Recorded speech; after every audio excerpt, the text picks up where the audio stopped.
Il y avait dans une petite ville que personne ne remarque vraiment, deux amis qu'on n'oubliera jamais. Ambeu et Epono. Deux prénoms qui claquent, deux caractères opposés, deux âmes inséparables. Ils ne se ressemblaient en rien, sauf dans ce qui comptait vraiment. Ils s'étaient rencontrés en CE2, un jour où Ambeu s'était enfermé tout seul dans les toilettes de l'école en criant qu'il avait vu un fantôme dans le miroir. Epono, lui, avait ouvert la porte avec un tournevis qu'il avait volé à son père. T'as pas vu un fantôme. T'as juste une tête bizarre. Ah ouais Ben, toi t'as une tête qui réfléchit trop. Et depuis ce jour-là, c'était eux deux. Tout le temps. Ambeu, toujours le premier à proposer une idée débile. Epono, toujours le premier à essayer de l'empêcher, mais à finir par suivre quand même. Epono était ce genre de gars qui lit des livres pendant la récré. Ambeu, lui, avait cru pendant 3 semaines que Voltaire c'était un super-héros. Mais malgré ça, jamais ils ne se sont moqués l'un de l'autre. Epono admirait la façon dont Ambeu voyait le monde, comme un terrain de jeu, comme une blague géante. Et Ambeu avait une confiance aveugle en Epono. Pour lui, c'était comme un GPS humain avec des lunettes. Tous les dimanches depuis le collège, ils allaient au même banc, dans le même parc. Ils achetaient 2 glaces au même vendeur qui disait toujours « Encore vous deux, vous vous mariez quand ?» Ambeu répondait toujours « On attend que Epono arrête d'aimer les maths. » Là-bas, ils parlaient de tout. De leurs rêves, de leurs peurs, de ce qu'ils feraient s'ils gagnaient à la loterie. Ambeu voulait acheter une maison avec des murs en trampoline. Epono, lui, voulait juste un microscope de compétition. Et puis un jour, tout a changé. Epono avait une enveloppe dans les mains. Une grande, avec un tampon bleu. Une bourse d'études à l'étranger, pour intégrer une école prestigieuse. Un truc de fou. Tu vas dire non, dit Ambeu en riant. Mais Epono ne répondit pas tout de suite. Silence. Tu vas dire non. Encore un silence. Tu vas dire oui. Epono le regarda. C'est ma chance, Ambeu. Et Ambeu sourit. Mais ses yeux disaient tout le reste. Le dimanche d'après, il pleuvait. Pas une pluie violente. Une pluie douce.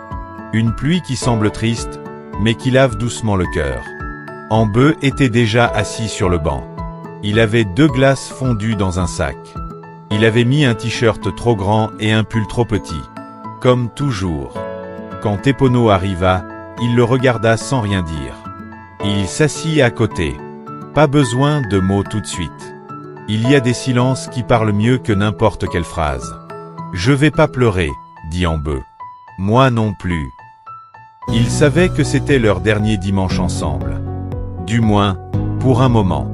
Tu sais ce que je vais faire pendant que t'apprends des trucs de ouf dans ton école de génie? Dis-moi. Je vais continuer de venir ici. Tous les dimanches. Même s'il neige. Même si je suis vieux et que je perds mes dents. Epono sourit. Il serra un objet dans sa poche. La photo de 2 enfants, en costume de super-héros fait maison, avec des capes en serviette. Je reviendrai, Ambeu. T'as pas intérêt à rater. Sinon, je viens te chercher, même à l'autre bout du monde. Ils se tapèrent dans la main. Une tape étrange, entre un tchèque et une accolade ratée. Leur style. Puis Epono partit. Pas dans un film. Pas en ralenti. Juste, il partit. Les jours passèrent. Les semaines aussi. Puis les mois. Ambeu retournait au banc. Parfois seul.